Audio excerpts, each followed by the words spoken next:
It was Sunday, November 10th, cold, damp, and too quiet for comfort. The clock struck 6:45 p.m. as I stepped through the old iron doors of St. Alora's Church. The stone floor felt colder than the air, like it had been waiting for bare feet to punish. The stained glass windows weren't just colored, they were bleeding light like open wounds.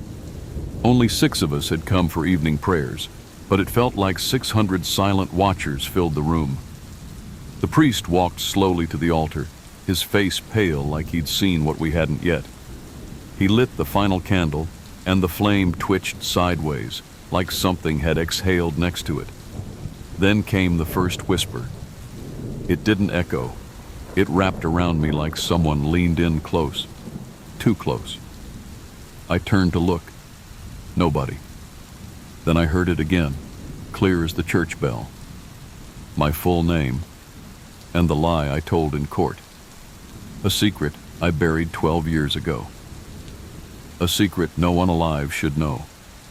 And I wasn't the only one hearing it. A woman 2 pews up gasped, her hands shaking. A man dropped his prayer book like it burned him. The voices were spreading, and everyone spoke with terrifying accuracy. That's when we realized the whispers weren't coming from above. They were coming from the pews. Let me ask you, if a voice whispered the one sin you swore to die with, would you listen or run? One man did run, straight into the old oak doors that slammed shut before he reached them. Another fell to his knees, sobbing a name he hadn't spoken since the war. The priest tried to calm us, but his voice cracked, as if something squeezed his throat. I sat still, frozen, afraid to breathe too loudly. Then I saw it, a shadow in the pew beside me, sitting upright, watching me breathe. I blinked. It didn't. The whispers came again, this time in unison. You're not confessing, so we will. The lights dimmed, not flickered, dimmed, like something was drawing the power out of the air itself. The woman next to me clutched her cross tighter, until it burned her palm. That's when the pews began to shift, wood creaking not from age, but from movement. They weren't empty anymore. Dark figures sat still in every row, not moving, not blinking, just staring. Their mouths didn't open, but they whispered louder than any human voice ever could. Each whisper was a sin. Each sin belonged to someone inside the room, and none of us were innocent. The church trembled slightly, subtle, like a held-in breath finally exhaled. The altar cracked.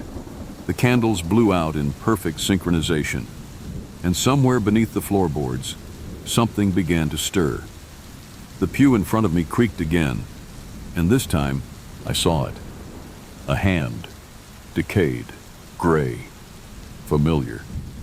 It rested gently on the back of the bench, like it belonged there. I recognized the scar on its thumb, my brother's scar. But he drowned when we were 12. I was there. The whisper came again. You let him go. Suddenly, I couldn't move. My legs were stone, my breath caught, like a prayer gone wrong. The walls pulsed, the air thinned, and the voices began naming everyone, out loud now, one by one. No more secrets, no more silence. This wasn't a church. It was a courtroom, and judgment was underway. No one would leave forgiven. They say it started on a Friday, the 13th of October. At exactly 8:08 p.m., the bell in St. Halomir's old chapel rang, though no one had pulled the rope. That night, a candle on the altar, thick, red, untouched, lit itself. It was never lit by hand, and yet it burned, as if something was watching from the flame. No wax melted, no smoke rose. It just stood there, eternal. People thought it was a miracle, until the first villager died. She was found in her garden, eyes wide, hands clutching soil, as if trying to hold on to something, or run from it. That night, someone tried to snuff the candle, and it flickered, once. By morning, another death. A child, just 7 years old, no illness, no cause, just gone. And still the candle burned. Why does this candle refuse to die? And why does someone else die each time it's touched? I came to the chapel because I didn't believe the stories. October 18th, the day I lost my brother. He was the one who dared to blow it out again. He said, "Candles don't kill people." He snuffed it out at 10:01 p.m. At 10:03, the power in the entire village cut off. By 10:05, we heard the scream from the forest. By 10:10, we found his body, still warm, but his eyes were frozen shut. The candle lit again, but no one was near it. No one touched it. So who did, or what did? I started reading old chapel records, and in one of the church ledgers from 1742, someone had written, "If the flame dies, so shall the living." That phrase had been scratched over dozens of times, but it still showed through. Ink can fade, but curses don't. So now I ask you, if you knew a candle was killing your village, would you let it keep burning, or risk your life to put it out? Because tonight, I'm lighting a match of my own, not to kill the candle, but to reveal what's hiding in its flame. If I fail, you'll never hear from me again. But if I succeed, maybe the deaths will stop. It's 11:59 p.m. now. I'm standing before it.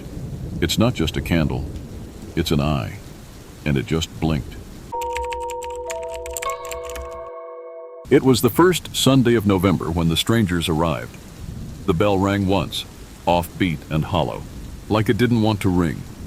It was 11:01 a.m., and the congregation had just finished the second hymn. Then came the sound. Soft, distant voices humming a melody no one recognized. They entered in silence.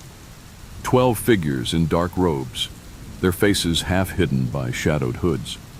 No one had seen them walk in, no car in the lot, no footsteps on the old wooden floor. But there they stood, already forming a perfect semicircle near the altar. They began to sing, and everything changed. The air turned heavy, like the walls were pressing inward. Their voices were low, layered, and ancient, as if not meant for human ears. The priest, Father Willard, paused mid-sermon, his face pale, sweat beading. He whispered, "Who are they?" But no one answered, and no one remembered inviting a choir. The lyrics, not in English, not Latin, but something older. The chandelier flickered once, then again, and then the ground began to vibrate. Not shake, but hum. A slow, deep rumble that seemed to rise up from beneath the church. The hymn grew louder. People tried to stand, but their knees locked. Mouths opened to scream, but no sound came out. Oh, so I ask you this. Would you stay seated or run, even if your feet didn't move? I'll tell you what I chose, but only after you know what happened next. The old stone floor cracked open, just a hairline fracture, yet something black seeped through. It wasn't liquid, it wasn't shadow, it moved. And with every note the choir sang, the crack widened. Father Willard collapsed at the pulpit, clutching his chest, but his eyes were fixed on them. And in a voice I barely recognized, he shouted, "Don't let them finish the third verse." But by then, it was already too late. A gust of wind rushed through the chapel, though every door remained shut. The choir raised their arms, and for a second I saw their hands. Not hands. Claws. Bone. Smoke. And in that moment I knew. This wasn't a performance. It was a summoning. The hymn ended.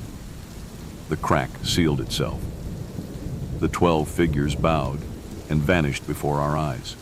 No blood, no fire, no scream.